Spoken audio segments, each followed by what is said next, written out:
नमस्कार दर्शकों, जैसे कि आप देख सकते हैं हमारे जो ऐसे न्यूज़ चैनल की टीम है वो लगातार उपस्थित है सतलोक आश्रम शामली में। यहाँ पर संत रामपाल जी महाराज जी के सानिध्य में गरीबदास जी महाराज जी का जो है बौद्ध दिवस मनाया जा रहा है। यहाँ हमारे साथ कुछ माताएं बहनें उपस्थित हैं। आइए उनसे जानते हैं कि संत रामपाल जी महाराज जी के सानिध्य में जो गरीबदास जी महाराज जी का बौद्ध दिवस बन रहा है उसके उपलक्ष्य में क्या कुछ तैयारियाँ जो है चल रही हैं, क्या कुछ प्रोग्राम यहाँ पे होने जा रहे हैं।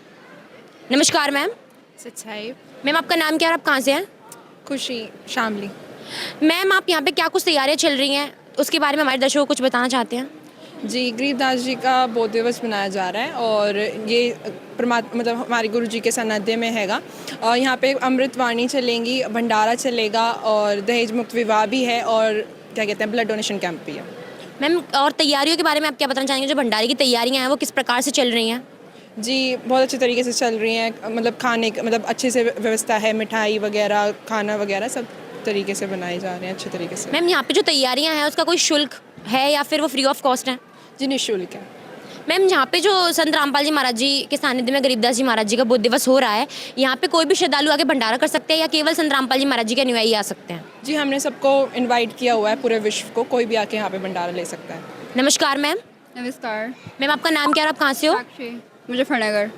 मैम आप हमारे दर्शकों को बताइए कि संत रामपाल जी महाराज जी का जो ज्ञान है उसमें ऐसा क्या है कि जो लोग हैं वो अपने आप उनके ज्ञान को समझते हैं, उनसे जुड़ते हैं और उनके जो समाज सुधारक कार्य उनमें योगदान देते हैं। संत रामपाल जी महाराज जी का ज्ञान ऐसा है कि संत रामपाल जी महाराज जो ज्ञान देते हैं वो हमारे वेदों शास्त्रों से प्रमाणित ज्ञान है। जो अदर जो संत हैं वो अपनी मन घड़ंत कथाएं बताते हैं।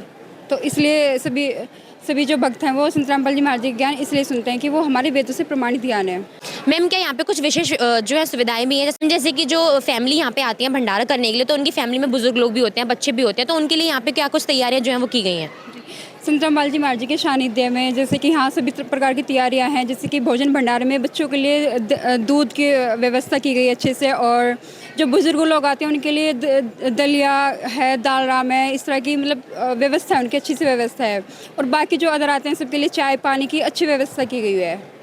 मैम यहाँ पे हमारा एक सवाल और था, जैसे कि आपने बताया कि संत गरीबदास जी महाराज जी के अमरवाणी वाणी में यहाँ पे पाठ जो संपूर्ण हो रहा है, तो उस वाणी को सुनने से क्या लाभ मिलता है? जो श्रद्धालु इतनी दूर दूर से यहाँ पे जो है वो वाणी को सुनने के लिए आते हैं। जी, हमारे गुरु जी बताते हैं कि जैसे पहले ना शंकर जी पार्वती जी को ना परमात्मा के बारे में बता रहे थे, तो उस वाणियों को सुन के सिर्फ जो एक तोता था वो भी सुखदेव बन गया था। मतलब इतने बड़े ऋषि हुए थे जो कि आज के टाइम पे आप सभी जानते हैं।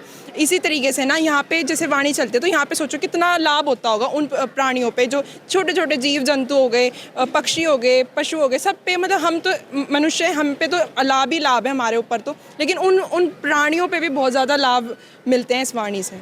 मैम और आप संत रामपाल जी महाराज जी के समाज सुधारक कार्यों के बारे में कुछ दर्शकों को बताना चाहें? जी, मतलब गुरु जी तो बहुत अच्छी तरीके से कर रहे हैं। मतलब आप अगर देखोगे ना आज के टाइम पे सबको वीआईपी ट्रीटमेंट चाहिए। यहाँ पे किसी को वीआईपी ट्रीटमेंट नहीं मिलता, सब एक तरीके से माने जाते हैं, चाहे कोई कितनी नीची जाति का हो, चाहे कोई कैसा भी हो, कोई रिच हो या पुअर हो, कोई फ़र्क नहीं किया जाता किसी भी लोगों के प्रति। क्या रंग काला गोरा, किसी चीज़ पे भी यहाँ पे डिस्क्रिमिनेशन नहीं होता। मैम और भी अदर जगह जो प्रोग्राम्स होते हैं वहाँ पे हमारी टीम जाती है, लेकिन वहाँ पे जो प्रोग्राम में जो तैयारियाँ होती हैं और यहाँ पे उन तैयारियाँ होती हैं उनमें क्या अंतर है? जी, अगर आप देखेंगे ना वहाँ पे इतनी सुविधाएं नहीं मिलेंगी जितनी हमारे यहाँ पे सुविधाएं मिलती हैं। आप मतलब यहाँ तक ना हम लोगों को बस की सुविधा प्रोवाइड करते हैं, आश्रम में आके रहने की सुविधा प्रोवाइड करते हैं, यहाँ पे बिस्तर मिलते हैं, उन्हें गद्दे मिलते हैं, रजाइयाँ मिलती हैं, खाने की सुविधा बिल्कुल निःशुल्क, जो भी सारी सुविधा प्रोवाइड की जा रही है वो बिल्कुल फ्री है, फ्री ऑफ कॉस्ट है। और लेकिन अगर आप बाहर देखोगे जो दूसरे अदर प्रोग्राम्स होते हैं वहाँ पे ना आपको ना मतलब कुछ ना कुछ पे होता है, मतलब पेड होता है वहाँ पे कि आपको देना पड़ेगा इतना, तो कंपलसरी कंपनसेट होता है इतना। अगर वहाँ पे आपको मतलब वहाँ पे ना आपको अलग से वीआईपी लाइन देखने को मिलेगी कि ना इनके लिए अलग से वीआईपी, क्योंकि इन्होंने एक्स्ट्रा चार्ज किया है या एक्स्ट्रा पे किया है।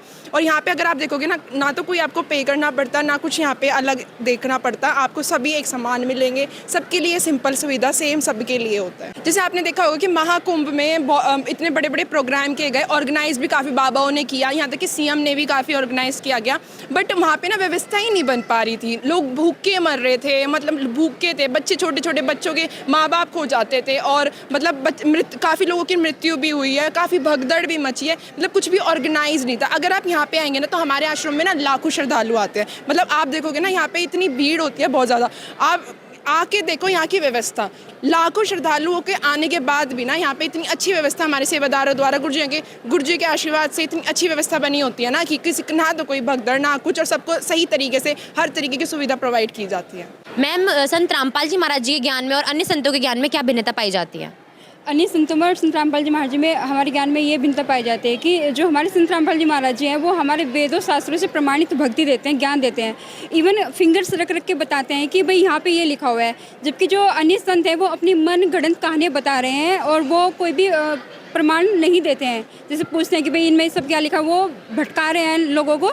अन्य जो संत होते हैं उनका कोई भी स्ट्रिक्ट रूल नहीं है, वो नाम दीक्षा के समय ऐसे ही बोल देते हैं कि चलो नशा छोड़ देना है या फिर कुछ भी ऐसे। लेकिन हमारे जो संत रामपाल जी महाराज है उनका एक स्ट्रिक्ट रूल है कि वो दीक्षा तभी देते हैं जब उनके जो भक्त होते हैं वो एकदम से नशा वगैरह छोड़ देते हैं सब कुछ। जैसे कि हमने महाकुंभ में भी देखा है कि इतने वहाँ पे लोग आए हुए थे, वे खुद भी नशा कर रहे थे, औरों को भी नशे की वो कर रहे थे कि वहाँ पे कुछ ऐसा चल नहीं रहा था।